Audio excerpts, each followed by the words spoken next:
Muito boa noite, sejam muito bem-vindos, Porcos na Gringa, mais uma live pós-jogo de Palmeiras 2, Sport 1. Um jogo muito bom, Palmeiras aí numa crescente, Palmeiras mostrando que está em evolução, um entrosamento muito bom no dia de hoje. Numa noite também do goleiro do Sport, né? Se o goleiro do Sport não faz aquele monte de defesas, com certeza nós teremos um placar muito maior, um placar muito mais elástico, né? Mas eu fiquei muito contente pelo que eu vi do Palmeiras hoje. Nós com destino ao dia 27 de novembro, estamos numa crescente muito boa. Boa noite, Guilherme. Boa noite, Hugo Kaiser. Sejam muito bem-vindos. Os Porcos na Gringa. Guilherme hoje participando diretamente de Atlanta. Seja muito bem-vindo, meu brother. Né? Você que está assistindo aí, você que está ao vivo com a gente, já deixa seu like, se inscreve no canal e ative o sininho das notificações. Hugo Kaiser, boa noite. O que você achou do jogo? Dá a sua saudação de início aí. Boa noite, Betão. Boa noite, Guilherme. Seja bem-vindo aqui ao canal da primeira e muitas lives com a gente, nosso brother de Atlanta. Você que está nos assistindo, uma boa noite e uma saudação ao Alviverde. Então, Betão, um jogo que o Palmeiras, como nós estávamos falando de outras lives, tem mostrado uma evolução, uma caminhada numa escada, né? Passo a passo. Você vê que contra o Inter foi uma evolução pequena, mas já houve. Depois, no outro jogo, uma outra evolução um pouco maior. E essa evolução, ela passa muito pelo campo da criatividade, da criação de jogadas no setor ofensivo. Coisa que nós não víamos antes do Palmeiras. Era só chutão, né, espetando ou no Rony correndo, ou no Dudu correndo e se vire. E hoje não. Hoje nós vimos uma variação, né, a bola trabalhada mais de pé em pé, as jogadas com o Dudu cortando pelo meio, o Rony tentando entrar pela lateral, o Piquerez subindo muito para fazer esse cruzamento. Então, uma variação muito boa.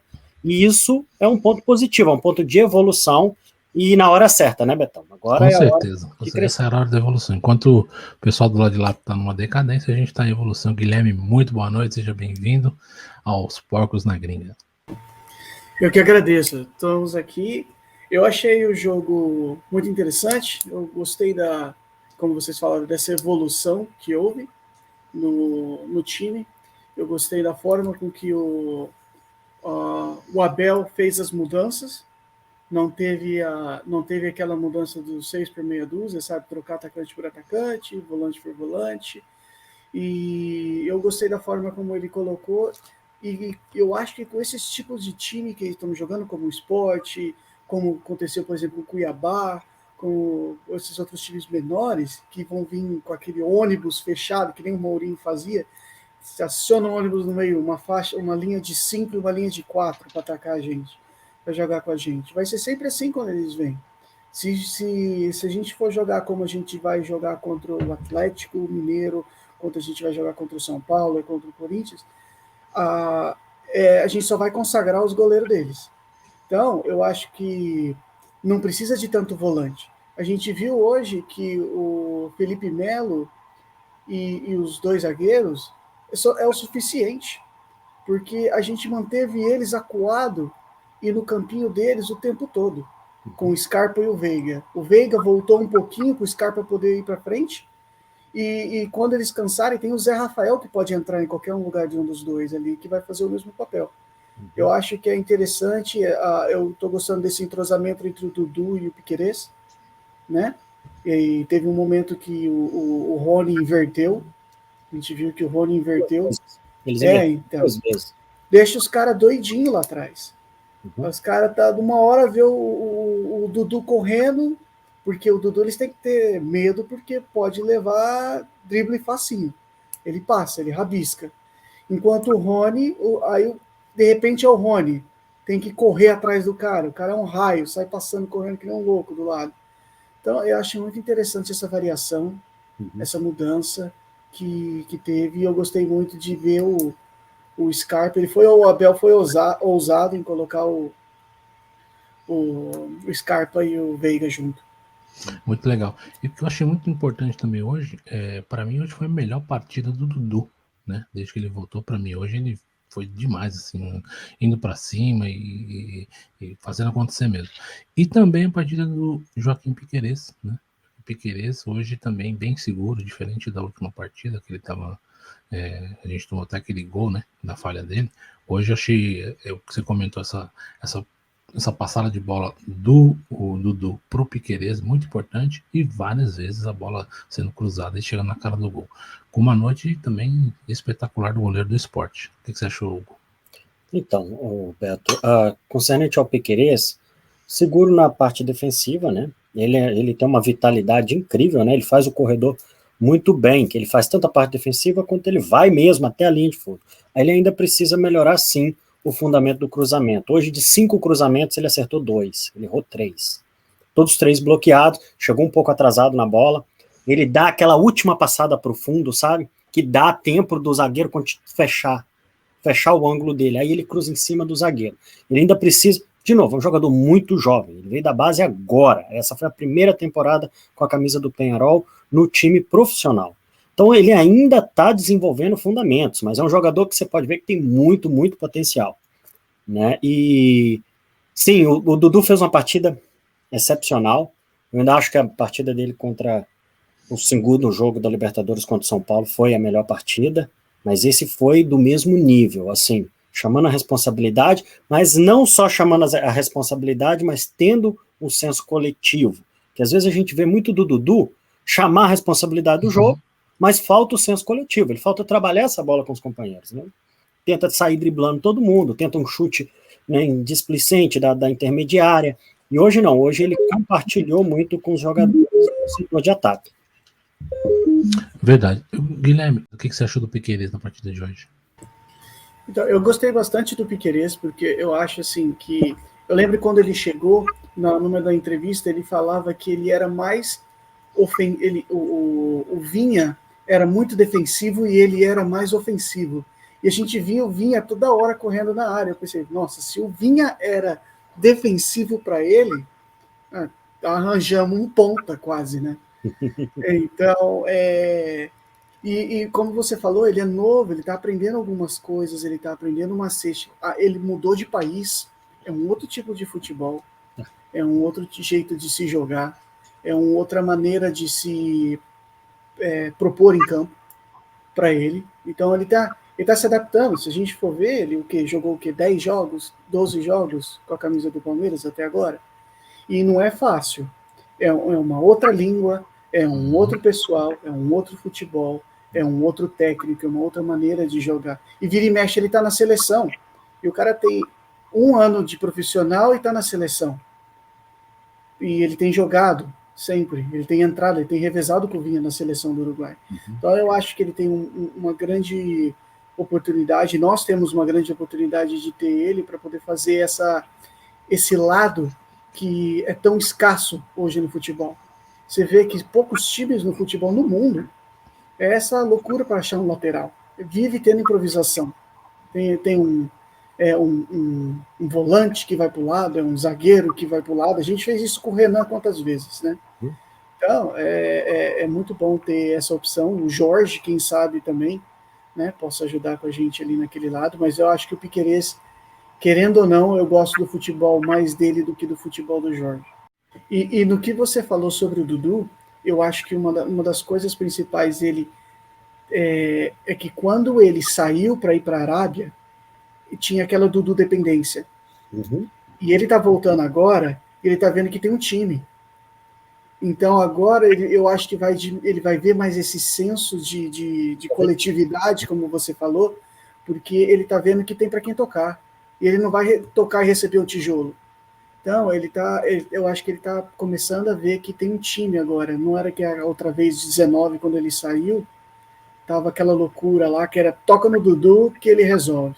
Agora acho que tem uma para melhorar. Lembrei, Guilherme, que eu ia te perguntar também é o seguinte, nesse ímpeto dos jogadores de tentar, né, melhorar as coisas dessa fase que o Palmeiras vinha ruim e que está melhorando bastante agora, a gente percebe que muitas vezes quando o Palmeiras chega no ataque, naquela hora que o jogador entra, ao invés dele tocar para quem está entrando, ele tenta esse chute, né, e acaba perdendo, ou chuta para cima, ou chuta para fora, ou chuta em cima do goleiro, né? Você não acha que talvez esse finalzinho precisa dar uma melhorada nisso? Eu acredito que a gente está, que nem hoje eu estava ouvindo eu acho que foi no Amit, eu acho que eu estava ouvindo. Eles estavam falando hoje que eles gostariam que tivesse porque ninguém entra, ninguém vê os treinamentos mais. Não tem como você saber, eles estão focando nas finalizações. Eles estão focando nos cruzamentos, que nem fez com o Cafu, lembra? O Tele fez com o Cafu. Vai ficar aqui mais 3 horas cruzando bola até aprender a cruzar uma bola. Então, eu não sei se tem esses fundamentos, né? Eu acho que a gente está pecando muito no último passe, como você falou. No último passe, exatamente. O último passe, aquele... você viu quantas bolas passou por cima da área? Quantas bolas passou atravessado na área? Muito cruzamento, e cruzamento sem direção. O fundamento também. Seco. Seco. Parecia que o cara fechou o olho e chutou para dentro da área. Exatamente. Entendeu? Se for fazer um levantamento principalmente do primeiro tempo, o Palmeiras sentiu mais liberdade para jogar o jogo no segundo tempo. Mas no primeiro tempo, os 10 primeiros minutos, foi um jogo truncado, um jogo muito físico. Você vê que o Felipe Melo faz uma falta com 4 segundos, né? E logo em seguida o Sport também começa a fazer falta. O Palmeiras tenta sair, aí com 3 minutos do jogo, o Palmeiras tenta sair numa bola rápida com o Dudu. O Dudu tenta dar um drible para dentro, em vez de entrar pela linha de fundo. A bola é roubada, né? Um contra-ataque longo, uma bola lançada. De novo, essa bola, isso é uma questão tática que eu quero levantar essa observação para vocês aí. Esse lançamento do Sport, da zaga do Sport, foi para o lado direito do Palmeiras, caindo nas costas do Marcos Rocha e do Gustavo Gomes, que, por sinal, eu entendo que o Abel está treinando o Gustavo Gomes como uma espécie de um lateral. Você pode perceber isso. Que ele está acompanhando o Rocha, e o Rocha não está subindo e o Gomes está avançando. O Gomes está virando opção de jogo, o Gomes tentou 2 cruzamentos lá na frente. Só que no início do jogo, eles perderam muito o posicionamento deles, os dois subindo. E essa bola veio nas costas dos dois, para o Juba, que o Juba, né, fez o cruzamento, o uruguaio, o Bárcia, né, fazer o gol. Então, assim, com 3 minutos, foi uma displicência total. Foi um erro de posicionamento. Muito parecido com o jogo do Cuiabá e o jogo do CRB, né? E contra o do Flamengo, quando nós fizemos aquele primeiro gol contra o Flamengo, nós tomamos o gol logo na saída de bola. Foi um erro de posicionamento. O Palmeiras, ele demora para acordar na questão tática, no posicionamento. Eu entendo, igual eu falei de novo, isso é uma bola que nós vamos levantar aqui, da questão da nossa lateral direita. Você vai ver muito no jogo de hoje, o Gomes quase que uma espécie de lateral também, fazendo um double lateral com o próprio Marcos Rocha. Só que o Gomes ainda é um zagueiro, ele ainda tem que cumprir esse sistema tático. Já no início do jogo, os dois embolaram lá. E nós tomamos essa bola nas costas. A nossa sorte é que o Sport é um time que está brigando para não cair, e é um time que só fez isso o jogo inteiro. E recuou as linhas e ficou esperando o Palmeiras atrás. Isso aí foi o erro do Sport, porque o Palmeiras tem muito mais recurso de jogo, e dessa vez, no jogo de hoje, o Palmeiras mostrou mais recurso de criatividade e de tentativas, né, que ficou martelando, tentando, até conseguir o gol e a virada. Mas o primeiro tempo foi mais ou menos assim. O Palmeiras com a marcação baixa também, podia ter tirado proveito, que o Sport recuou, subia as linhas, não subiu as linhas. Você vê que o Danilo ficou muito fora de posição. Por quê? A marcação do Palmeiras está baixa. O Veiga, juntamente com os atacantes, estão aqui. E o Danilo ficou muito longe. Ele ficou muito longe, tanto da zaga. Por isso que depois eu até comentei com o Beto. O Beto falou assim, nós tirou o Danilo para pôr o Scarpa. Eu falei, porque o Danilo está em função no campo. Né? Já que o Sport vai esperar lá atrás, a bola não passava no meio, né? Transitando no meio, a bola não transitou no meio no segundo tempo. Então, vamos pôr mais um jogador para apoiar, para dar mais criatividade, mais condições de ataque. Porque o Sport, se você perceber, quando ele conseguia roubar a bola do Palmeiras, eles davam um chutão pelas laterais. Então a bola não passava mais no meio. Nós não precisávamos de um marcador no meio. No entanto, que vocês vão ver que o Felipe Melo estava chegando na área. Até ele tenta um passe de calcanhar, né? Um passe de calcanhar para o Marcos Rocha fazer o cruzamento ali na área. Basicamente, ali ajudando como meia de ligação mesmo. Porque não precisou dessa marcação no meio de campo. Né? Mas quando precisar, esse que é o detalhe. O Palmeiras tem que aprender a subir as suas linhas de marcação também. Eu não sei se é por causa do Felipe Melo ser um jogador mais lento, ele não consegue subir e fazer a recomposição, mas tem que entender que o Palmeiras precisa, sim, começar a apertar o adversário no setor defensivo, não ficar esperando também, porque fica um espaço muito grande no meio de campo. É verdade. E No segundo tempo, o Abel volta já colocando Scarpa no jogo, né? No lugar do Danilo, né? E você não acha que o Veiga caiu de produção, Guilherme, quando o Scarpa entrou no jogo? É que se você. Eu acho que ele caiu um pouquinho também. Ele caiu porque assim, o Danilo não, o Rafael Veiga, ele é bom quando ele chega de frente e tem duas pessoas nas pontas correndo. Entendeu? Você lembra que quando o Rafael Veiga, ele sempre se dava bem, era assim quando ele tinha, por exemplo, o Wesley de um lado e o Rony do outro. Então ele chegava e enfiava a bola para eles. Era sempre assim. O Veiga chegava, ele tinha três opções. Ele tinha o Luiz Adriano na frente, o Wesley de um lado, na época que o Wesley estava jogando, e o Rony do outro. Então, quando você coloca o Scarpa, você meio que divide isso e ele vai ficar numa parte do campo. E ele já não tem toda essa visão de frente como ele tem, quando geralmente ele se sobressai. E ele teve que sacrificar o posicionamento dele, né? Porque ele recuou, não foi o Scarpa. Né? Ele virou um Danilo e o Scarpa virou um Veiga, né? Os dois meio que trocaram de posição, se você observar. É por isso que eu falei que muitas vezes a gente pode jogar dessa forma com os times menores, que eles vão fazer, que eles vão estar fechados. Porque se o Veiga cansar, ou se, por exemplo, a gente quiser preservar, o Zé Rafael vai fazer a mesma coisa que o Veiga. E eu não acho que o Veiga caiu de produção. Não na entrada do Scarpa.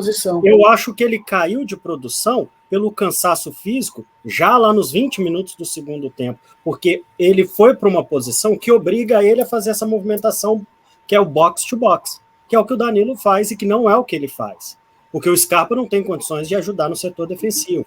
Então, assim, mas até, você pode observar que até nos 20 primeiros minutos, ele mesmo arrisca dois chutes ali da intermediária, e ele trabalha muito essa bola com o Dudu. E outra coisa que eu tenho notado, o Veiga, ele tá caindo para os lados aonde o Dudu se desloca, você já reparou? Porque hoje houve essa inversão 2 vezes no jogo, e as 2 vezes eu percebi o Veiga também movimentando pro lado do Dudu. Os dois estão surgindo mais em tabelinhas, né? Essa bola mais trabalhada. Tá indicando que é meio que uma jogada mais ensaiada, né? É um treinamento isso, porque são os dois de maior qualidade, e o Scarpa também. Mas realmente, eu acho que após os 20 minutos, fisicamente dava para ver o Veiga mais desgastado. Mas o Veiga fez uma excelente partida também. Eu gostei muito da partida do Veiga. Eu achei também. O Guilherme, eu achei que também, depois da entrada do Scarpa, o Palmeiras melhorou ainda mais, cresceu mais de produção. E uma partida muito boa do Scarpa. O que você achou?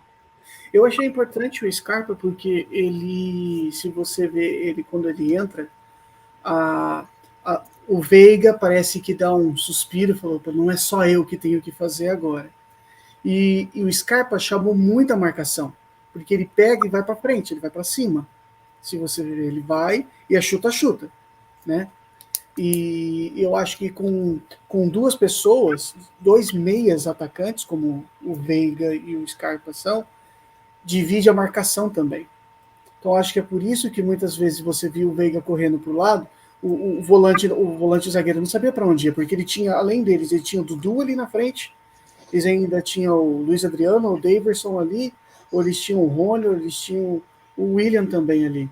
Então deixou todo mundo perdido da zaga. Eu acho que isso é muito importante, eu acho que foi bem ousado e fazia muito tempo que o Abel não entrava no segundo tempo já trocando. Geralmente ele esperava uns 15, 20 minutos. 20 minutos para trocar alguém. Já trocou direto, porque não tem necessidade. E foi o ponto-chave, viu? Porque o nosso gol saiu aos 8 minutos do segundo tempo. Segundo tempo, no cruzamento, e o gol de coxa do detalhe é que o Palmeiras tentou o jogo, o primeiro tempo todo, aquela bola cruzada sem sentido. Por 2 motivos. Os cruzadores não estavam acertando o cruzamento, e os seus atacantes não estavam tendo presença de área, né? Quando o Abel entra com o Scarpa, você vê quem bate o escanteio que sai o gol. Foi o Scarpa. Né? E o Scarpa é muito bom nessa bola cruzada. Claro que foi um gol que a bola bateu no Luiz Adriano e entrou, né?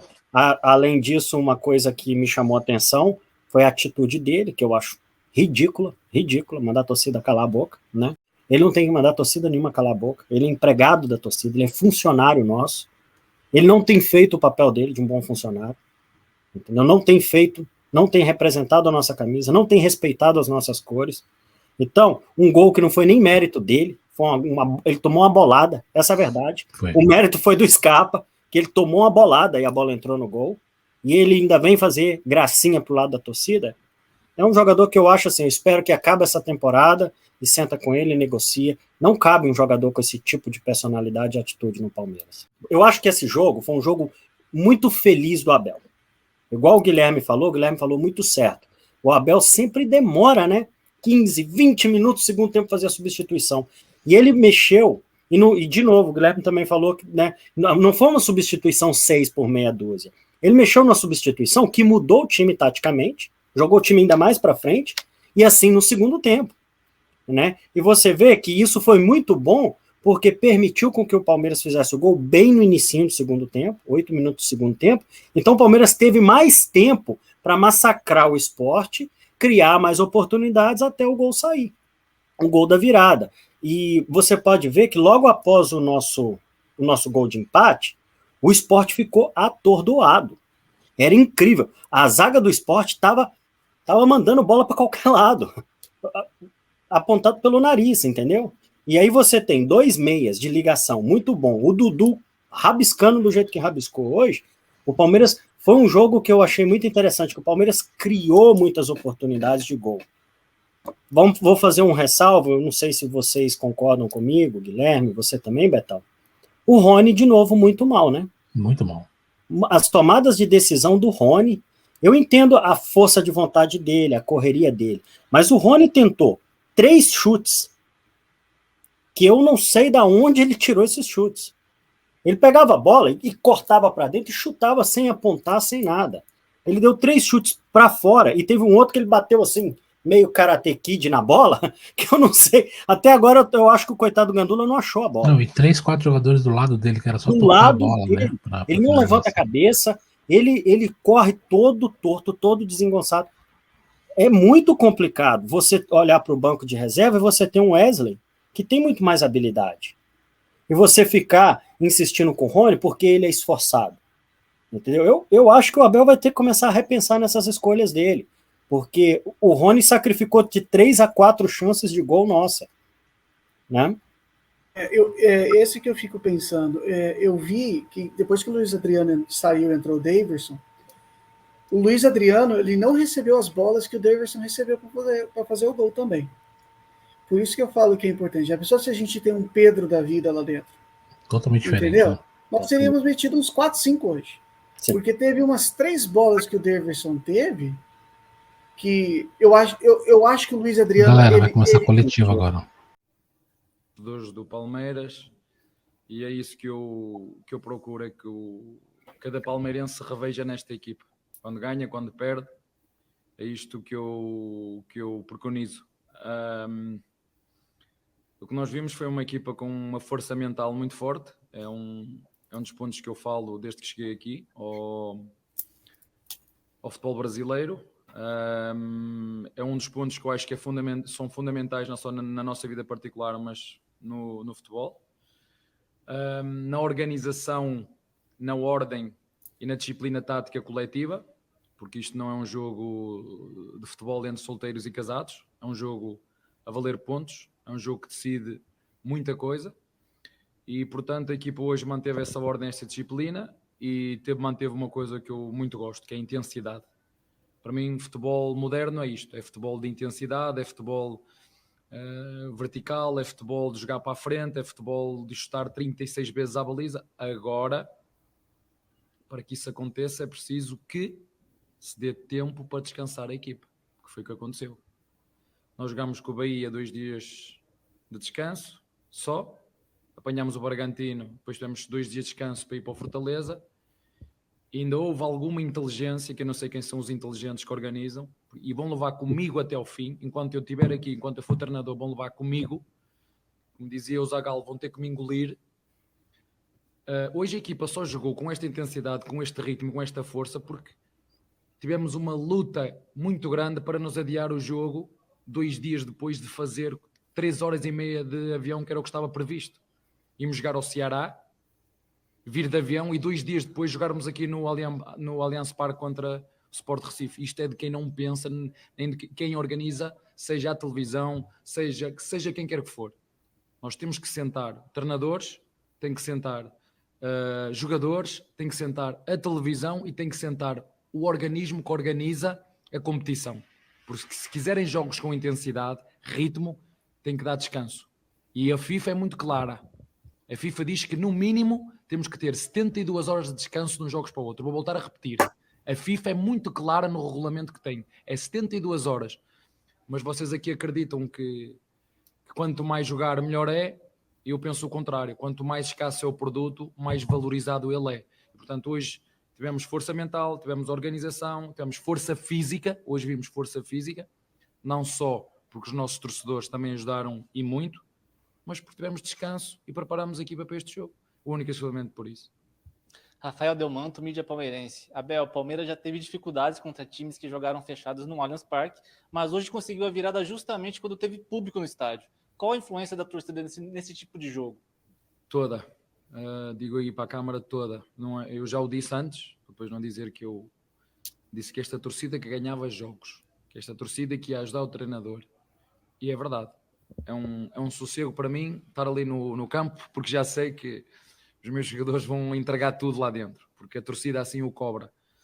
Mas deixem-me dizer que de facto hoje a torcida teve um comportamento. Estão sempre a dizer, professor, a torcida do Palmeiras é chata, é a torcida do amendoim e não sei o quê, vão fazer isto e vão fazer aquilo.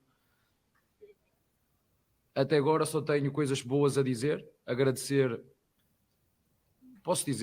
do meu coração o apoio, mesmo logo na primeira jogada que sofremos golo, e vocês foram determinantes, vou voltar a repetir, a torcida foi determinante para nós ganharmos este jogo. E eu disse há semanas atrás que tinha a certeza que esta torcida nos ia empurrar, ganha jogos.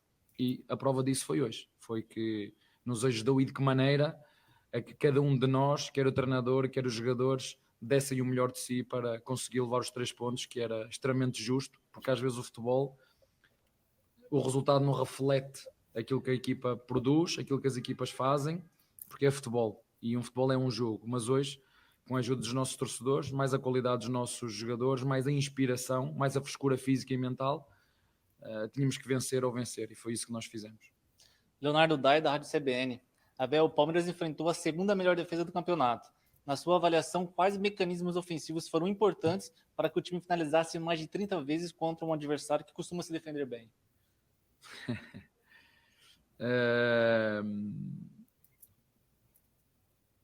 Eu já vos disse que não sou o treinador perfeito, cometo muitos erros,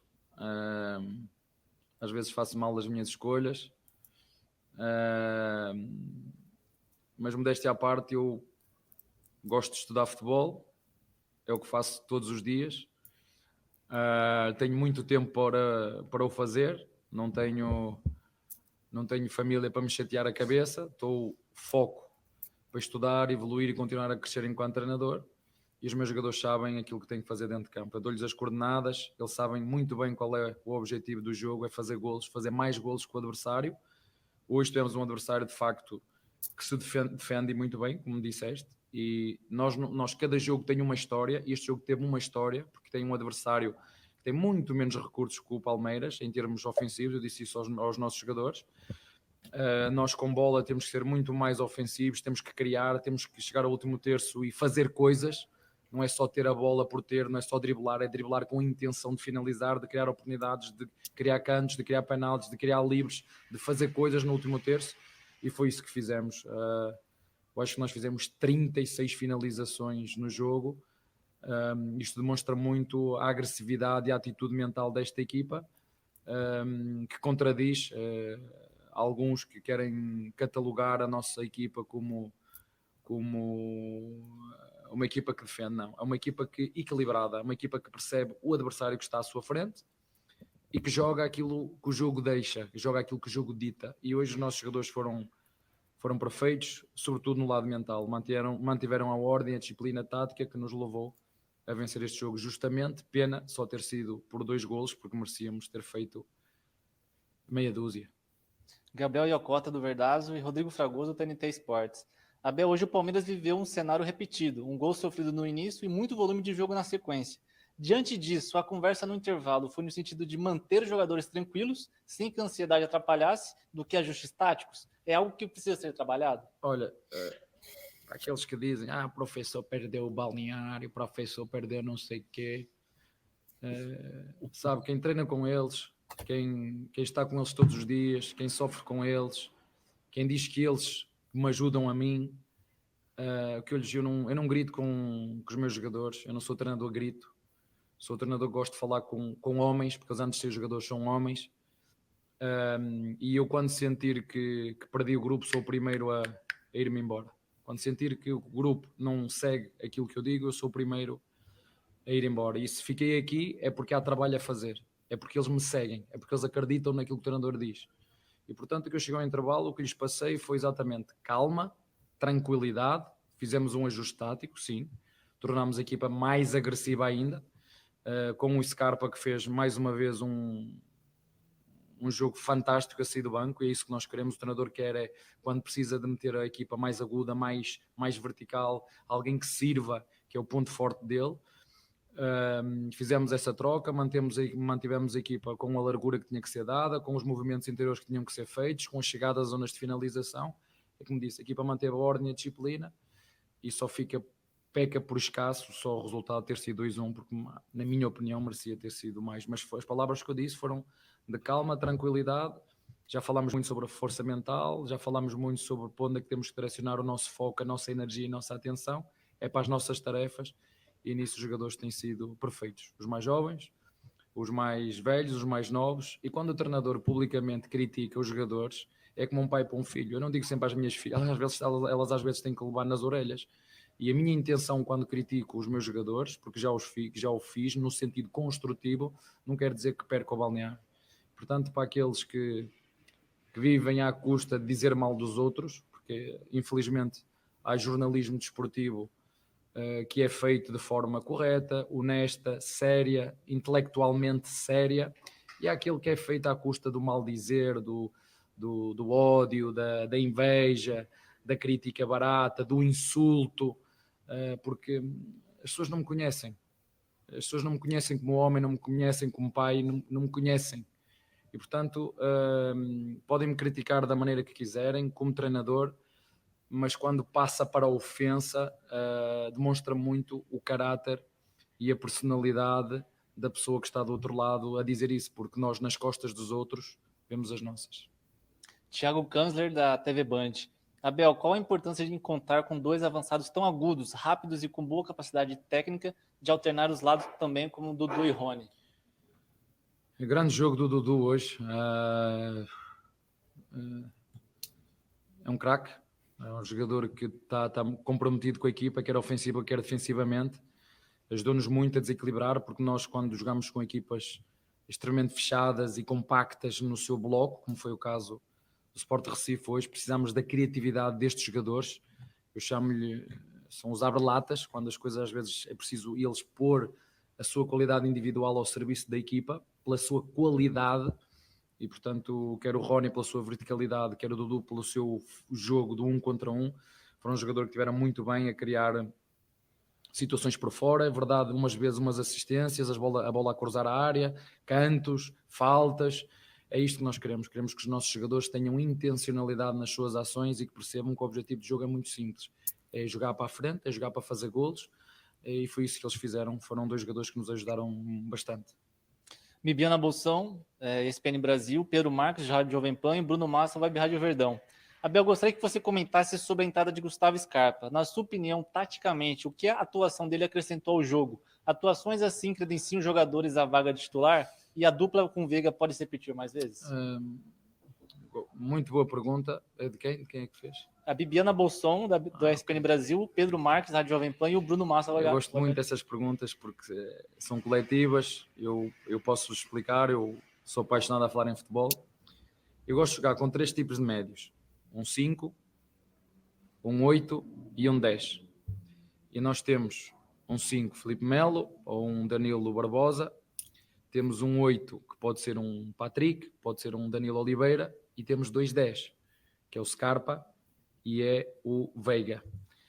E como eu só posso escolher 3, e quando quero que a equipa fique mais aguda, porque para mim o futebol é uma orquestra, não dá só para ter pianistas dentro, é preciso ter uma equipa equilibrada. É assim que eu vejo o futebol, não tem todos que ver igual a mim, é assim que eu vejo, e se a equipa precisar de ser mais aguda, mais agressiva ofensivamente, nós temos que ter jogadores no banco que nos tornem a equipa mais agressiva.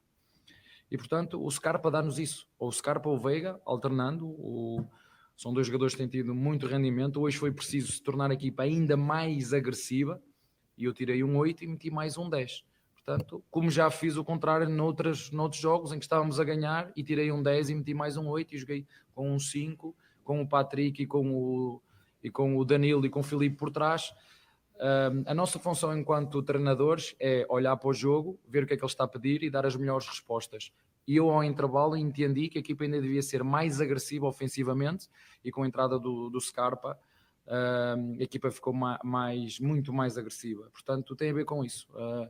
Eu se pudesse jogar com 11 centroavantes, eu jogava com 11 centroavantes. Até se vocês repararem, o próprio Everton, se vocês virem, ele parece já mais um zagueiro do que um goleiro, mas a função dele primeiro é defender. Portanto, eu, quando falo das minhas equipas e falam... Eu gosto das equipas equilibradas, equipa que saibam defender, porque às vezes vai haver jogos em que o adversário é do nosso nível ou melhor e nós temos que saber defender bem, e quando o adversário é tecnicamente inferior a nós temos que impor o nosso jogo, porque essa é a nossa obrigação. Penúltima pergunta, Diego Iwata, do UOL. Abel, gostaria que você explicasse a movimentação do Gustavo Gomes no campo de ataque no primeiro tempo. Você vislumbra usá-lo, por exemplo, como lateral direito em determinados jogos? O Gomes é um campeão, como o Filipe foi hoje também, Filipe Melo, obedeceu bem àquilo que lhe pediu ao intervalo, disse-lhe que nós íamos arriscar e que ele tinha que ser rigoroso no posicionamento central, questões táticas que eu também não quero estar aqui muito a falar, senão daqui a nada vocês sabem tanto como eu não posso dizer os segredos todos, mas para nós podermos arriscar com o Scarpa, 3 jogadores tiveram que ser muito rigorosos defensivamente. Os 2 zagueiros do Filipe Melo teriam que ser muito disciplinados, muito disciplinados. Agora, quando nós iniciamos o jogo com o Gomes tem essa característica. Vocês já viram o Gomes a fazer saída a 3, por exemplo, contra o São Paulo, a jogar o goleiro e ele à frente, ou seja, a jogar como 6, como 5, vocês chamam como volante. É um jogador que já jogou assim, vocês não sabem, mas ele já jogou assim antes de vir ao Palmeiras, ele já jogou pela direita. Portanto, eu vou voltar a repetir aquilo que disse no último jogo para que as pessoas ouçam muito bem aquilo que eu vou dizer. O jogo ainda pertence aos jogadores, não aos treinadores. Eu sei que os treinadores são mandados embora, eu sei que os treinadores são os criticados, mas o jogo ainda pertence aos jogadores. A única coisa que eu faço é criar uma ideia e vender a minha ideia aos jogadores. Até agora eles têm comprado. Acho que até agora eles gostam. Eu dou-lhes as coordenadas, o GPS, eles é que eu tenho na cabeça. E ele tem liberdade para se sentir que tem que se envolver no ataque de trás para a frente. Eu não limito, eu não faço cercas a ninguém. Cada um é livre para expressar todo o potencial que tem. E ele realmente hoje fez 2 ou 3 incursões muito boas no lado direito, criou desequilíbrio ao adversário, mas temos que pensar que quando fazemos isso, criamos desequilíbrios no adversário, mas se nós não finalizarmos as jogadas, vai faltar alguém lá atrás. Gabriel Rigoni, TV Globo, e Pedro Nascimento, Gazeta Esportiva. Abel, no próximo sábado você completa 1 ano como técnico do Palmeiras.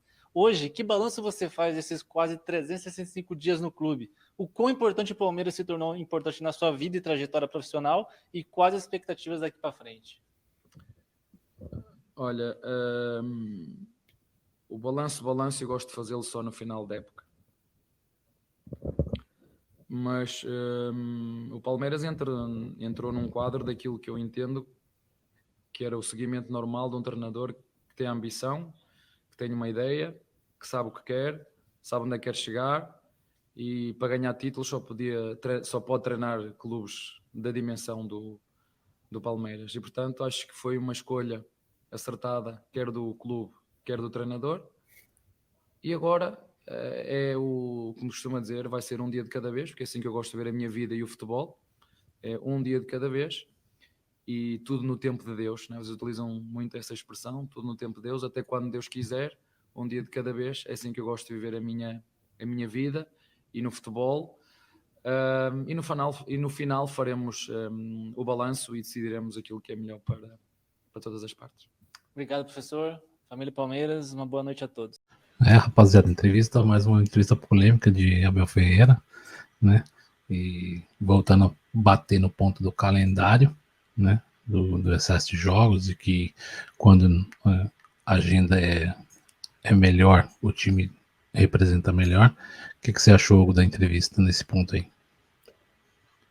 Ele mantém, né, o mesmo padrão das outras entrevistas para um treinador europeu. Eu entendo que na Europa tem uma certa época do ano, sim, que o calendário aperta, mas eles têm uma pré-temporada boa, porque não existe campeonato estadual na Europa.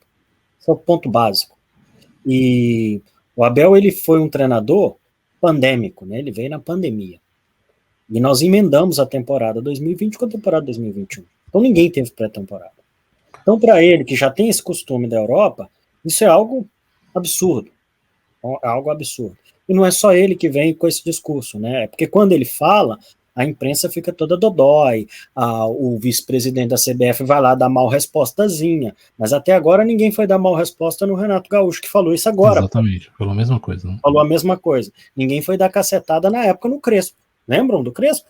Muito pelo contrário, acharam o máximo que ele falou. O máximo. Né? Então, assim, mas ele mantém o mesmo posicionamento, Betão. Mesmo com a vitória, ele ainda tem que, né, manter o mesmo posicionamento. Okay. O que você achou dessa parte aí, Guilherme? Então, eu acho o seguinte, eu acho que, assim, por exemplo, esse do calendário é totalmente razoável ele reclamar, no que nem você falou, o Crespo, quando ele falou, ele era gênio, né? É do besta ao bestial, né? Nós temos aqui. Então, depende de quem fala, né?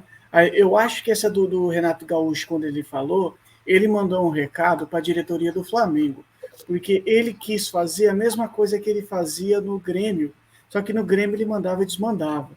Ele falava, ó, entrega a Copa do Brasil, né?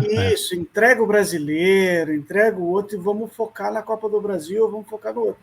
E no Flamengo não é assim, porque lembra quando ele falou que com um elenco de 200 milhões até eu faço. Né? E não é bem assim, né? Agora ele está vendo, né, que não é tão simples assim, né? E ele está vendo com que o que o Abel sempre falou é verdade. Então ele está sentindo na pele essas coisas. Então, mas tem uma predisposição, uma má vontade com o Abel. Entendeu? Desde o começo já chamaram ele do quê? De qual que é a palavra que eles falaram? Que ele era supremacista. É isso, que ele é dos conquistadores, né? Do que veio aqui, né? Colonizador e não sei o quê, vieram falar um monte de coisa.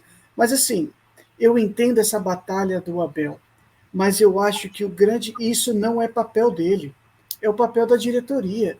A diretoria que tinha que vir ali, eu tinha que ter um cara do lado dele hoje para levar as bordoadas, não ele. Guilherme, eu tô pegando um gancho aí. Essa semana eu vi um boato que aconteceu lá nos alames do Palmeiras, que disseram que o Edu Dracena queria sempre forçar a vir na imprensa e falar o que tinha que ser falado, né, das declarações que tinha que ser feitas, e o presuntinho segura, falando, não, estamos acabando, segura, estamos já no finalzinho, não vamos colocar nada expor nada para tentar acalmar, né? Você chegou a ouvir isso aí? Eu não ouvi isso porque, assim, o Abel fala desde quando ele chegou, então já vai fazer um ano agora. Então, se você for ver, essa é o que, por exemplo, o Paulo Nobre fazia. Lembra aquela vez que ele chegou e falou assim, ó, não vai levar o campeonato na mão grande. O Matos também fazia. Né? Isso, ele chegava e ele levava. Entendeu? Porque ele, o jornalista, o pessoal fala mal de diretoria, eles estão nem aí. É diferente no caso do técnico, que ele vai estar lá recebendo essas bordoadas o tempo todo. Entendeu? E o cara ainda é de fora do Brasil. Então, eu acho que isso daí não precisava. Ele fica sendo visado e sendo criticado e sendo alvo desnecessariamente, eu acho.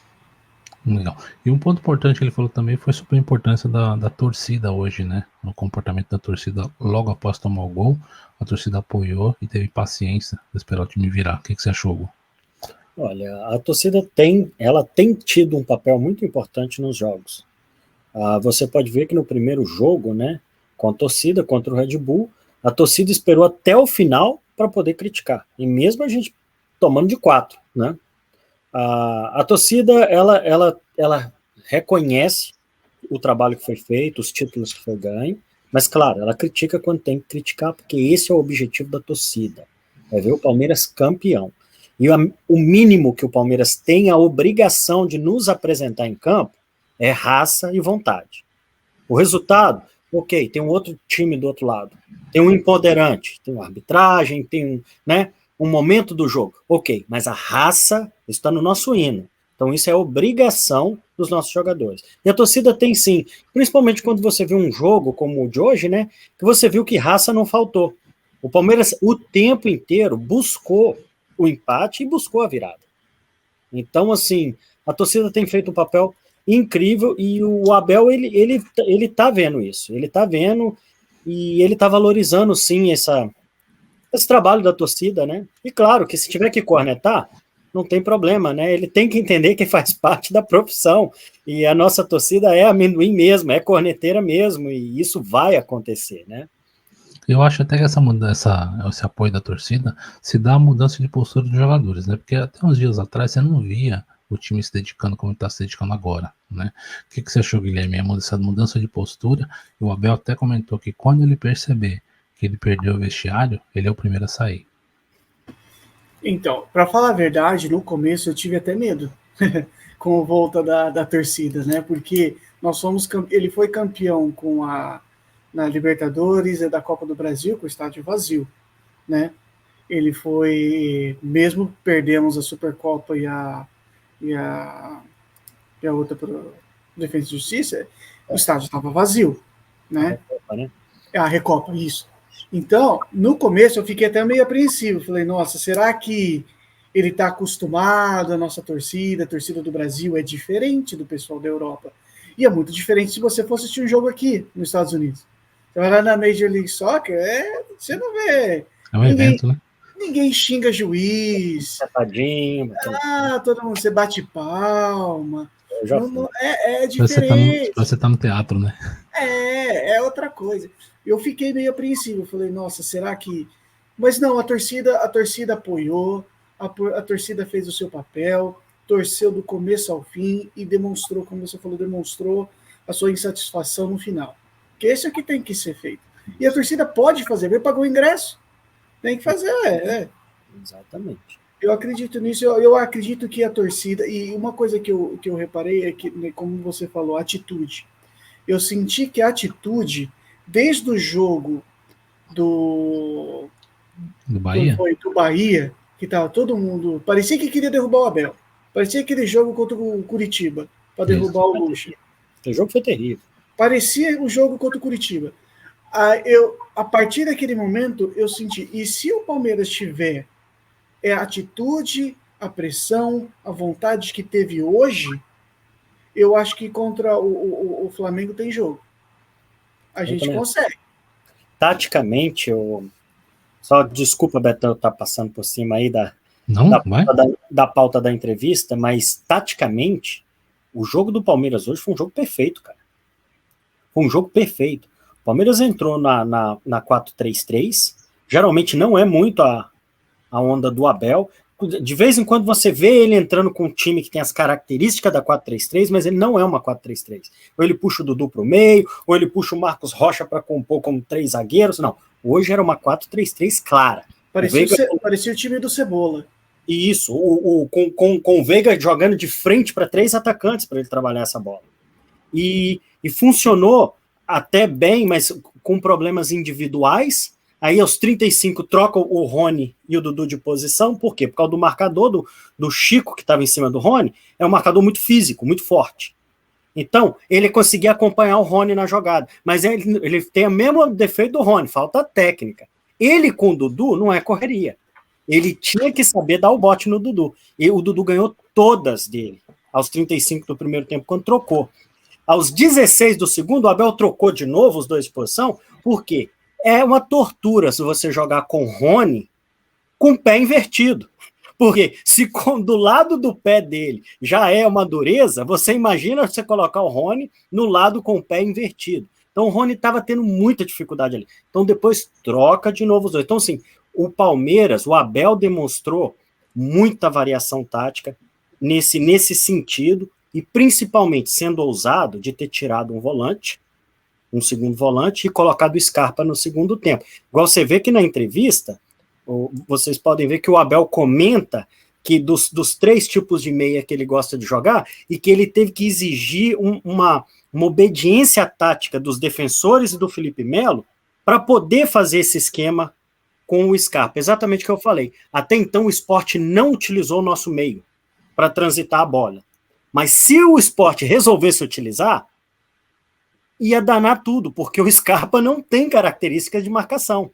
Então precisava muito do Felipe, precisava muito do Gomes e do Luan compor taticamente ali a defesa muito bem. E eles fizeram isso perfeitamente. Nós não tivemos sustos. Então, se você vê, o Palmeiras, quando ele está focado, quando ele tem um entendimento do que o treinador está passando, igual o Guilherme falou, que parecia, né, contra o Bahia, que eles estavam querendo era derrubar o treinador. O que eu entendia, se eu for olhar para um lado um pouco mais positivo, Guilherme, e não usar esse lado de estavam querendo derrubar o treinador, mas usar o lado de que parecia que eles não entenderam bolufas do que o treinador pediu para fazer naquele jogo, hoje já foi completamente o contrário. Você pode ver que todos entenderam claramente a sua função tática, principalmente quando houve as variações táticas. Porque o jogador de futebol brasileiro tem dificuldade. Ele entende o quê? É para fazer isso, professor? Vamos. Se no meio do jogo você tiver que mudar taticamente para entrar na cabeça do jogador, é raro você ter um jogador que tem esse entendimento tático. E hoje o Palmeiras se postou muito bem taticamente. Então, assim, de uma 4-3-3, você viu o Palmeiras jogando praticamente na 4-1-2-3. Né? Porque é só o Felipe Melo que estava ficando postado na segunda linha, né? E ali você teve Scarpa e Veiga compondo 2, e ali os 3 atacantes. Então, assim, para mim, essa estratégia tática foi perfeita. E não estou querendo dar um spoiler dos próximos capítulos, não, mas eu arrisco a te dizer que esse é o esquema tático para enfrentar os mulambos na final da Libertadores, tá? Promete mesmo, é verdade, né? E o que você achou, Guilherme? Então, eu concordo, mas assim, eu só acho que o problema é que eu acho que o Abel não encontrou ainda a solução é ali no lugar do Marcos Rocha. Acho que ali ainda tá. Eu acho que ele ainda sonha com o Gabriel Menino ainda fazendo alguma coisa ali naquela ponta. Às vezes ele sonha, às vezes, em jogar com 3 zagueiros. Eu acho que ele ainda não resolveu aquele problema da lateral ainda, né? E é claro que ele falou que gosta de jogar com 5, um 8 e um 10. Mas só que ele não tem o César Sampaio, ele não tem o Mazinho e não tem o Alex, né? Simples assim. Mas só que assim, quando ele entrou com o Scarpa, o Veiga virou um 8. Exatamente. Ele teve que virar um 8. Mesmo com ele subindo, na hora que ia defender, você via que o Veiga virava um 8. Uhum. Porque você viu até aquela falta que ele recebeu ali na entrada da grande área, ali, nossa, foi jogando como um 8. Sim. Então essa, como você falou, essa variação tática tem que existir de acordo com o jogo, porque o esporte não necessita 2 volantes. Não precisa, porque se a gente, o Abel falou isso, quando a gente é melhor, a gente tem que impor o jogo. Propor o jogo, exatamente. A gente tem que mandar, eles têm que ficar acuados como eles ficaram acuados. Entendeu? A gente não tem que ficar jogando no contra-ataque, a gente manda. Entendeu? Eu acho que esse foi, por isso que eu estava falando com os amigos esses dias, esse era o campeonato brasileiro mais fácil de se ganhar. Uhum. O do ano passado também, né? Meu Deus. Foi ridículo. No colo do Flamengo. Foi ridículo. Ninguém queria ganhar. Fica no final, ficou, né? Se você for ver esse campeonato agora, se você somar o jogo que, por exemplo, a que a gente perdeu para o Corinthians, incrível, a gente poderia ter ganho ou empatado aquele jogo. Aí você pega Cuiabá, Fortaleza, Juventude, Bahia. Cara, eu fiz o cálculo, dá em torno de 19 pontos. Coloca 19 pontos hoje. A gente já tá líder. A gente era líder, a 9 pontos na frente do Atlético Mineiro e a 20 do Flamengo. Exatamente. E essa oscilação não quer dizer crise. O problema, isso também é um problema nosso, palmeirense, de não saber entender que no futebol, o futebol exige. Ele exige treinamento, ele exige descanso, ele exige isso. Um jogador, ele passa durante um ano um período de oscilação, sim, de performance. Uns por culpa deles mesmo, que é o caso do Luiz Adriano. Mas outros não. Recuperação física, noite mal dormida, problemas familiares. Então isso tudo engloba. Todos os times do mundo oscilam, todos. Então, tá acontecendo com o Flamengo lá hoje. Crise lá, não. Aconteceu com o Palmeiras, crise, não é crise. São times que estão sempre no topo. Não é crise. É normal uma oscilação. O Flamengo está passando por uma normalidade. Uma normalidade. Oscilação física, oscilação tática, né? Eles perderam 2 grandes jogadores, é claro. Seu Arrascaeta sendo o Bruno Henrique, eles perderam 2 grandes jogadores. Então eles estão com oscilação e mostrando a deficiência tática do seu treinador, que é um boleiro. Ele não é um estudioso de futebol. Ele é um boleiro. Quando, em vez dele fazer os cursos dele de técnico, ele vai bater futevôlei na praia. Ele mesmo já falou isso. Então ele é um boleiro. Então, olha para. E o nosso é um estudioso, mas falta a boleiragem. Então, olha para vocês verem. Todo o time. O Bayern de Munique, esse ano, foi eliminado por um time da 2ª divisão na Copa da Alemanha. E, olha, tá goleando todo mundo na Champions League, né? 4-0, 5-0. Existe oscilação em todos os times do mundo. A gente tem que saber segurar a onda da crise. Não é explodir uma bomba. O Abel, igual ele falou, o Abel perdeu o vestiário. Não, gente, o Abel não perdeu, né? A gente não tá no vestiário.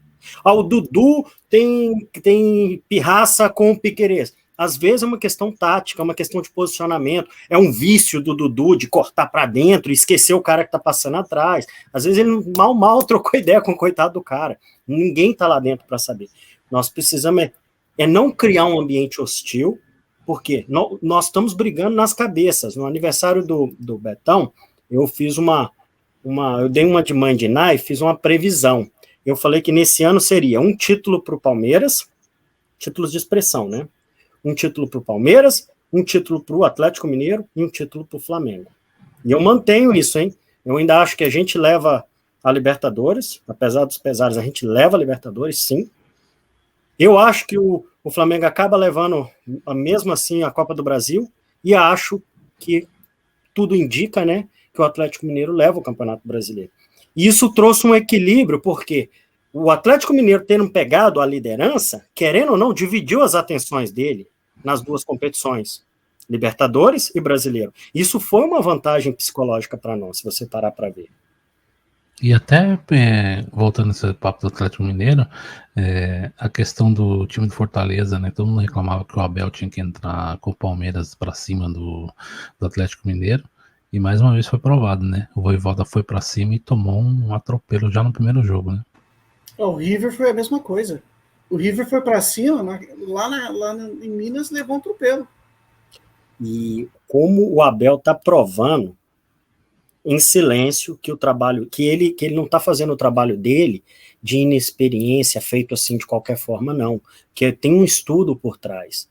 Esse jogo contra o Atlético, que a imprensa bateu, até o Beto sabe que eu mandei uma mensagem pé da vida pro Beto, falando que não era a postura do Palmeiras. O Palmeiras jogou muito acovardado contra o Atlético, que esse português está acabando conosco, e que eu fiquei louco, o Beto sabe disso.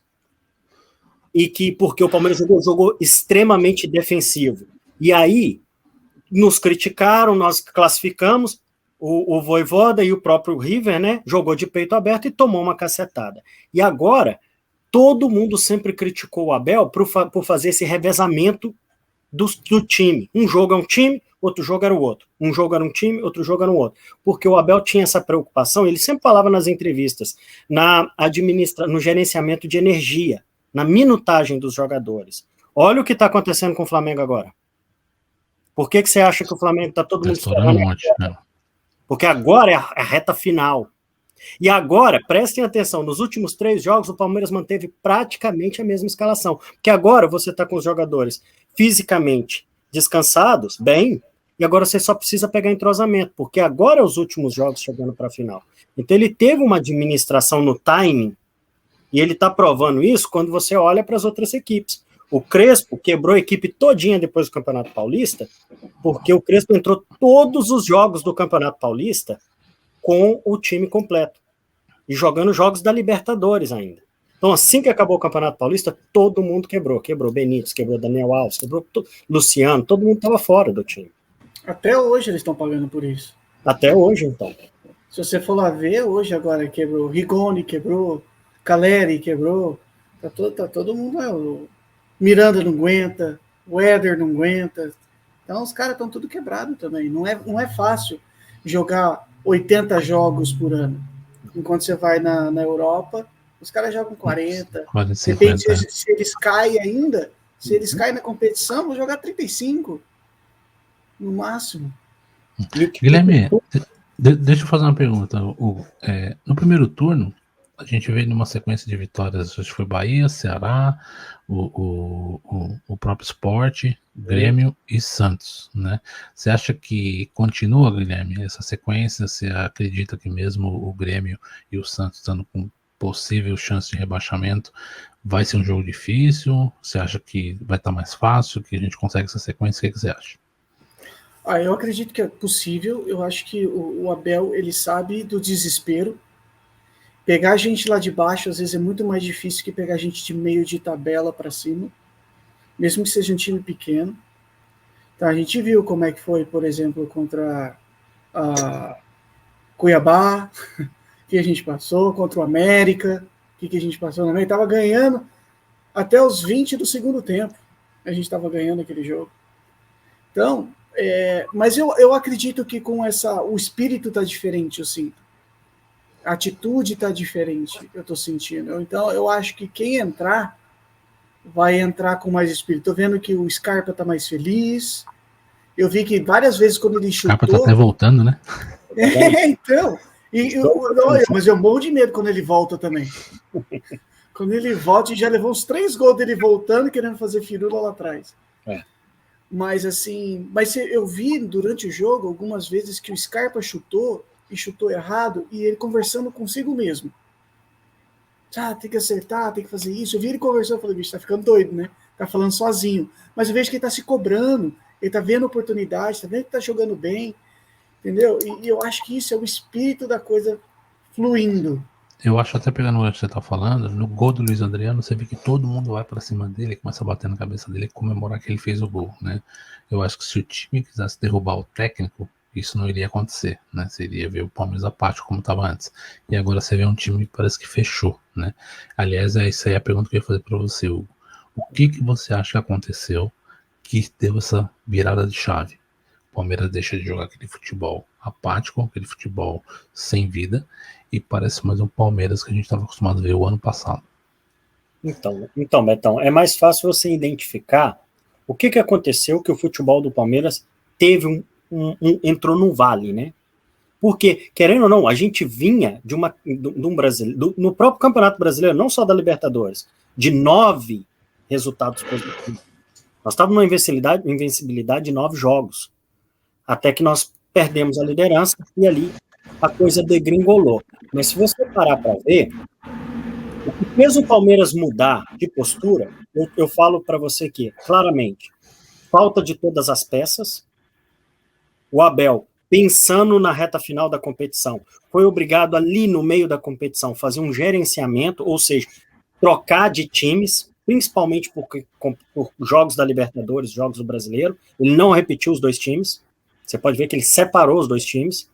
E isso dá uma queda, porque dá uma queda no nível técnico do time. Não adianta falar, você vai colocar 5 jogadores que estão no banco e tirar 5 dos titulares, você vê, por exemplo, o Zé Rafael, a diferença que o Zé Rafael faz no Palmeiras, mesmo com todas as críticas, olha para você ver, ele aprendeu a jogar naquela posição dele ali, o Felipe Melo retornando no time contra o Atlético Mineiro, a diferença. Então, foi uma questão de gerenciamento das peças, eu acho, e depois da vitória contra o Atlético, o time teve uma obediência tática e uma exigência física muito grande para classificar para a final da Libertadores. Então, é normal do jogador e do ser humano dar uma relaxada.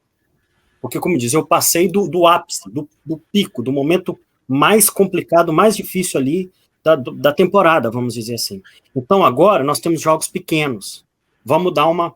E você pode ver que logo em seguida veio Cuiabá, veio aquela sequência de jogos pequenos ruins que nós fizemos. E agora, o retorno desses atletas, vindo das suas seleções, recuperando de lesão, o Abel podendo reagrupar todo mundo e focar taticamente só em uma competição, porque deu um intervalo da semifinal até a final da Libertadores. Então, o Abel pôde mudar a chave para a competição do Campeonato Brasileiro, mas essa chave ela não muda assim. Amanhã, vamos lá. Não, é um trabalho que tem que ser feito na cabeça do jogador. E aí entra o que o Abel falou na entrevista e você levantou a bola também, Betão. A torcida. A volta da torcida, isso faz, sim, acelera o processo de deixar o jogador mais ligado. Opa, agora os caras estão aqui berrando no nosso ouvido, irmão. Agora nós temos que apresentar resultado em campo. Não adianta dar a nossa relaxada porque nós estamos com as costas largas, porque nós classificamos para a final da Libertadores, não. E é uma prática, um treino também, já se preparando e entrosando para a própria final. É verdade. E aí, Guilherme, o que você achou dessa virada de chave? O que aconteceu? Você acha que teve alguma reunião com a diretoria interna, alguma cobrança mais específica? O Abel conseguiu reverter alguma situação negativa que tinha dele com o grupo? Alguma rusga? O que você achou que aconteceu? A reunião teve, né? Que nós vimos lá que ele reuniu todo mundo, depois acho que do jogo do Bahia, ele reuniu todo mundo lá no campo, sentou todo mundo e conversaram. Acho que sentou e cortou as arestas lá, parou as arestas, acho que começaram a colocar tudo certo, mas eu acho que teve uma conversa assim, e essa torcida realmente muda um pouco, muda bastante. Por isso que estava esse desespero do Flamengo para a torcida voltar. Tirando a parte financeira, né? Que já fizeram 300 empréstimos para pagar o que eles fizeram. Mas o desespero que eles tinham para ter torcida, foram até para Brasília para poder ter torcida, porque faz a diferença. Você sente aquele espírito, sente aquele calor, sente aquela motivação, empurra, né? Você via muitas vezes, você viu o Patrick de Paula, que é aquele sono, hoje jogou e teve hora lá na lateral que até brincou com a torcida para cantar mais. Então você vê que acorda os caras, né? E dá aquele empurrãozinho. Mas eu acredito que teve conversa sim. Eu acredito que deve ter tido uma conversa, deve ter tido colocado umas arestas, mas de novo, eu bato naquela tecla que a diretoria omissa, que não conversa e não vai lá e fala, esse é o técnico, e não vai mudar. Isso faz a diferença. Embora o Gagliotti foi lá e falou isso, né? Mas não dá para acreditar muito. Mas eu acredito que deve ter tido alguma conversa, às vezes deve ter tido reunião com jogadores chaves, com os líderes do elenco, para conversar. Melo, Gomes, Marcos Rocha, o Everton, né? Isso. E eu acho que também uma coisa que deve ter unido muito o grupo foi aquele problema terrível que o William passou. Uhum. Isso, eu acho que isso deu uma unida no grupo. Entendeu? Às vezes, assim, a palavra é ruim, mas a desgraça une. No momento de tragédia, né? Que se isso, eu acho que isso teve uma influência, porque foi um momento muito difícil. Hoje. Quase que ele fez o dele hoje, né? Quase que ele fez o golzinho. Então, né, ele é sempre esforçado, não importa o jogo que é, o William é sempre esforçado. Às vezes ele não é brilhante, mas está lá chutando, brigando, cabeceando. Mas eu acho que a torcida que ajudou muito foi preponderante, foi torcida, conversa e William. Eu acho que foram coisas que fizeram com que o grupo se unisse e voltasse e ver, é possível, dá para mudar e a gente vai ser campeão. Bom, rapaziada, quase 1h da manhã já no Brasil. Vou pedir para você deixar seu like, você se inscrever no canal e ativar o sininho das notificações para chegar para mais palmeirenses ao redor do Brasil e do mundo. Vamos chegando perto do final. Eu queria pedir agora que a gente desse a nota do jogo, a nota para cada jogador, né? Vou começar com você, Guilherme. O Everton, como é que foi hoje? Ele foi pouco exigido, mas sempre quando foi, estava lá. Acho que para mim ele é sempre nota 8, 9. Marcos Rocha. Marcos Rocha, para mim ele está sendo constante, para mim uma nota 7. 7. Gustavo Gomes. Esse é o nosso capitão, né? Esse aí faz a gente viu que fez a diferença no time quando ele voltou, né? Toda a diferença na zaga. O Luan é outro com ele. Para mim, ele é nota 8. Luan. Luan, para mim, é esforçadinho, é nota 5. Joaquim Piquerez. Piquerez, ele tem que estar evoluindo, está crescendo, vai melhorar, os fundamentos vão ser melhores, mas para mim ele foi nota 6 hoje. Rafael Veiga. Ele foi bem, ele se sacrificou, teve que fazer uma posição que não é dele, mas eu acho para mim ele é uma nota 8. Patrick de Paula. Patrick de Paula ele jogou pouco, né? Mas no que ele jogou para mim, ele fez um lançamento legal com o Dudu uma hora lá, na ponta, gostei. Entrou acordado, não dormiu. Para mim, acho que uma nota 6 para mim, tá bom. Felipe Melo. Esse aí foi 10 hoje, rapaz. O cara era o espírito. Quem tava dormindo, ele levantava na pancada, rapaz. Danilo. O Danilo hoje, ele tá voltando. Teve uma canelite, né? Acho que foi o problema que ele teve. Nas duas pernas, dói pra caramba isso aí.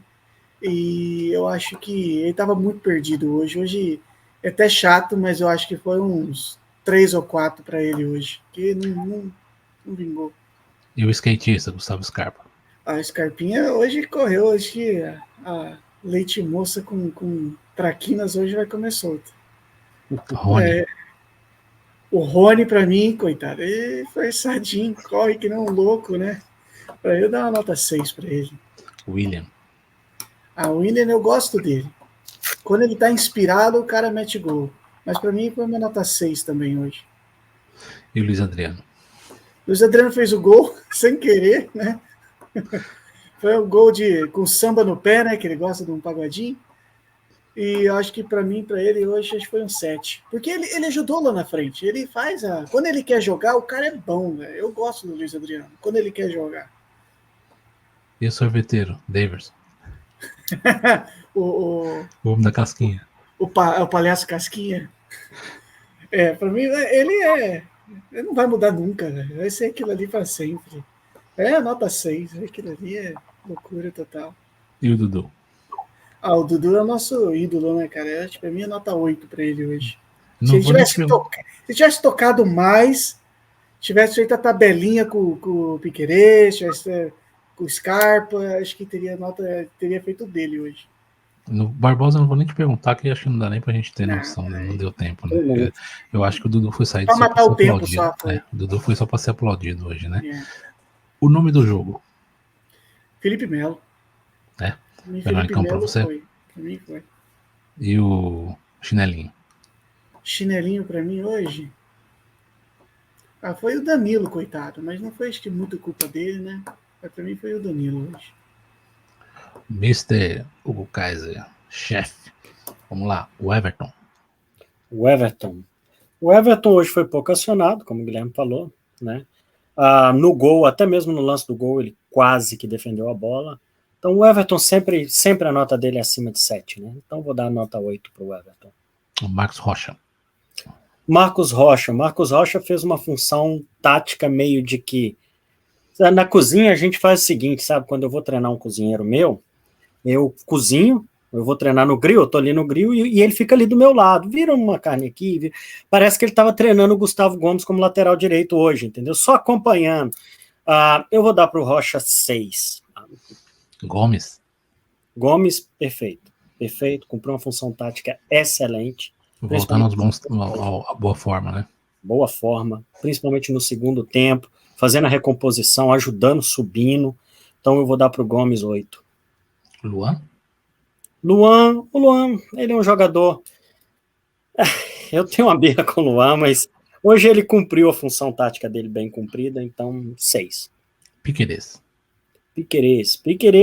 foi bem, fisicamente muito bem, sobe, marca, tem que melhorar os cruzamentos ainda, nota 7.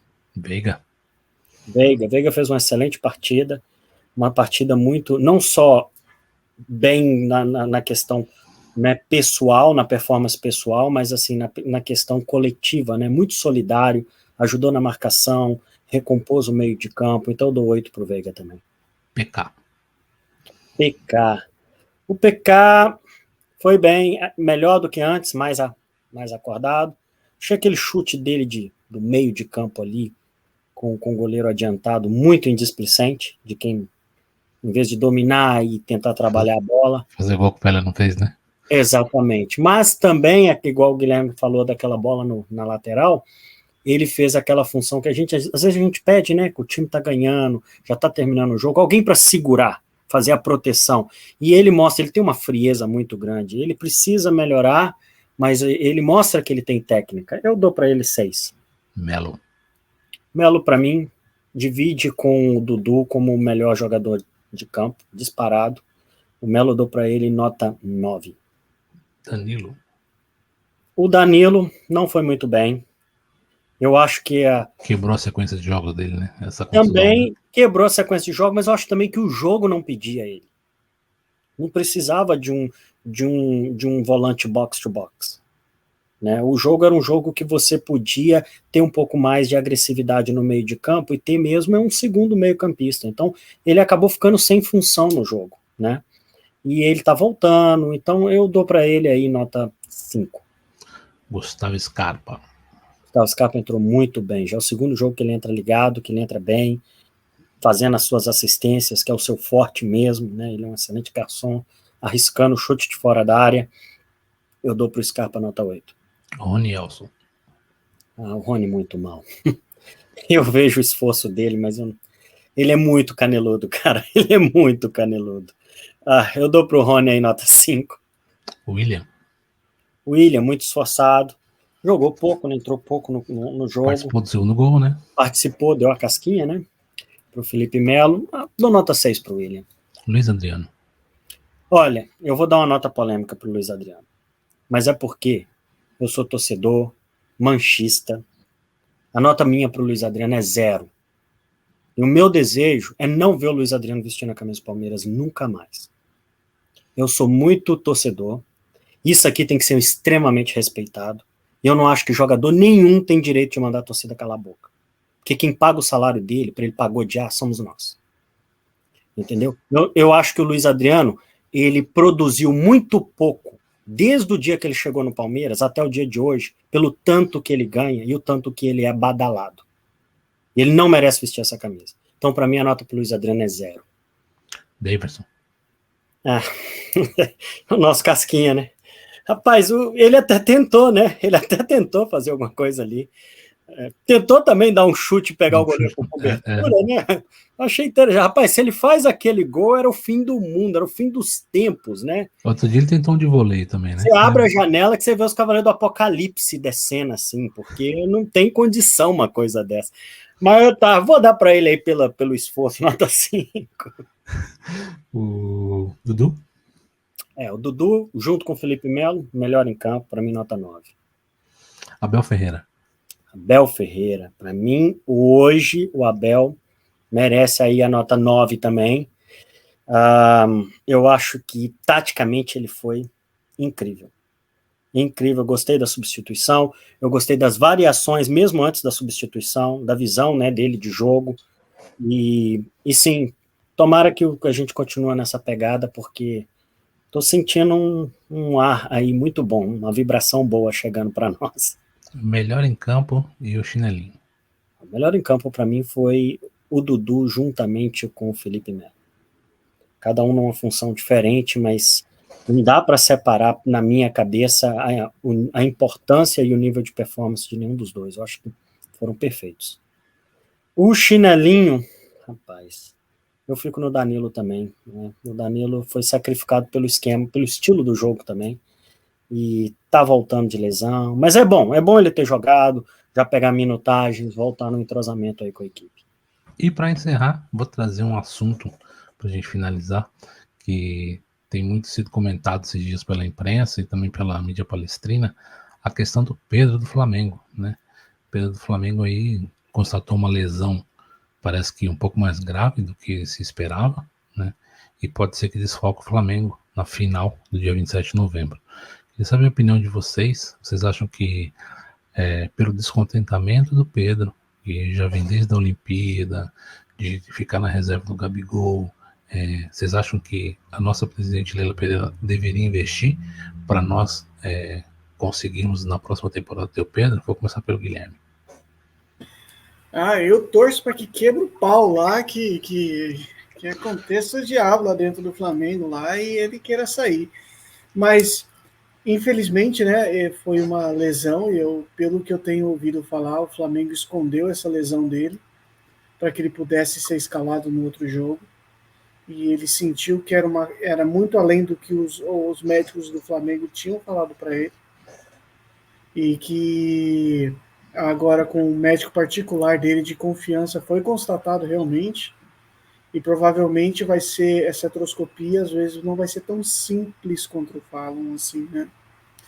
E provavelmente vai desfalcar. Ele, eu acredito que é muito mais jogador que o Gabigol. Se ele tivesse como titular, ia dar muito mais trabalho, porque eu acho que ele tem muito mais habilidade, tem muito mais recurso do que só empurrar a bola para dentro. E para o esforço que a Leila vai fazer depende muito, porque o Flamengo não vai fazer... Não vai facilitar, né? Não vai facilitar, vai querer... E a multa é muito cara, né? 60 milhões de euros eles querem. Então, não vale isso nunca, só se for um time da Europa, e duvido que um time da Europa vai pagar um negócio desse por um reserva, né? E ainda vendo que ele não brilhou quando foi para a Fiorentina, não jogou nada lá. E a gente tem visto que na Itália o nível não é tão alto assim também não, né? De futebol. E eu acho que se o Palmeiras for mais esperto, eu sei que não é o certo, mas se for por trás, conversar, botar pessoas para conversar com... Porque você sabe que a gente adora proposta, adora que o jogador troque de time, né? Porque é mais dinheiro rolando, né? Ele ganha, né? Porcentagem entrando no bolso dele. Quanto mais trocar de time, melhor para ele. Então, se a gente tiver uma pessoa que saiba fazer isso, que saiba chegar no agente, dar aquela chavecada, conversa com o cara, fala, olha, ele vai ser titular, vai arregaçar, ele vai para a seleção tranquilo, ele não vai ter ninguém fazendo sombra para ele, entendeu? Eu acho que o único jeito dele vir é se ele fizer vir. Se ele for na diretoria e falar, eu quero ir embora, entendeu? Porque se ele fizer isso, porque senão vai fazer que nem o Bruno Henrique, o Santos fez com o Bruno Henrique com a gente. Vende mais barato pro outro para não vender pra gente, né? Com certeza, porque eles estão loucos para fazer com que a gente seja rival dele, porque eles não têm mais rival. Então, eu já falei que a vaga está preenchida, o Corinthians ainda não faliu. Então, enquanto eles não falirem, a gente ainda tem rival. Aí, quando eles falirem, aí a gente pode... Estudar o caso. Lógico, pegar currículo. Mas eles estão doidos para ter a gente como rival, então eles vão ficar fazendo esse joguinho. Vai ser difícil, não vai ser fácil, não. A Leila vai ter que sambar aí para fazer. Mas eu ficaria muito feliz. Ixi. Não tem como, né? Hugo, você acha que há a possibilidade do Pedro, com esse descontentamento, tentar se vislumbrar em vir ser titular no Palmeiras para a temporada 2022? Então, Betão, eu vou levantar uma bola aqui para vocês, que é o seguinte: vamos aproveitar o descontentamento do Pedro e vamos aproveitar o meu descontentamento, até nessa nota que eu dei para o nosso centroavante. Eu quero lembrar os amigos aí da mesa, os amigos de pauta aí, vocês lembram quando o Palmeiras foi campeão da Copa do Brasil? E o senhor Renato Gaúcho olhou para Luiz Adriano e fez assim: então, Renato Gaúcho, vamos bater rolo.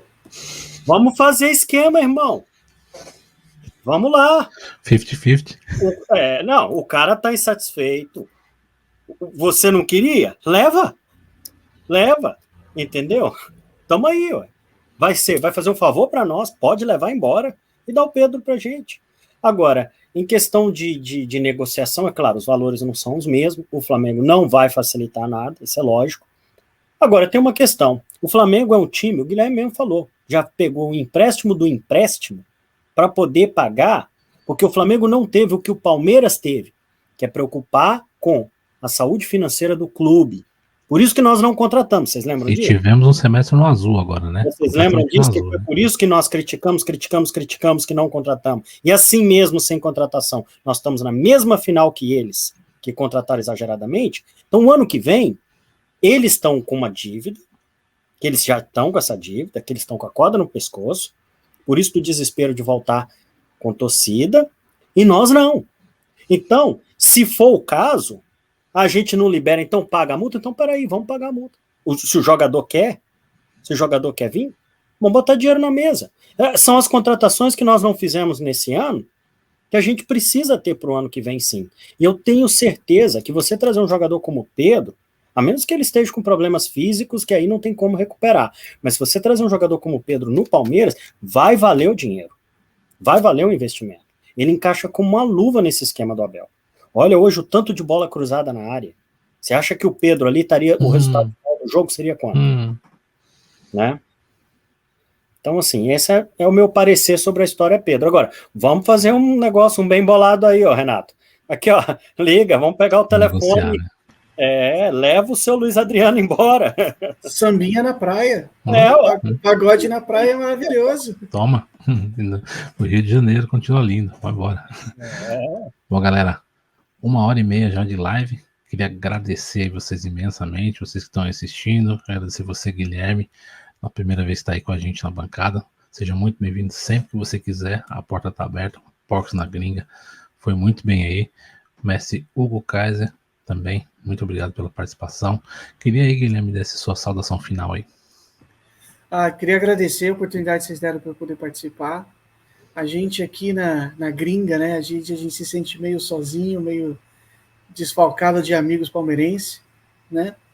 Mesmo tendo, como eu falei, aqui em Atlanta tem bastante brasileiro, né? Mas a maioria é goiano, e goiano não gosta de futebol. Então é difícil você encontrar gente que é palmeirense, que eu tinha um ou outro aqui, mas é difícil encontrar essa vida corrida que a gente tem aqui.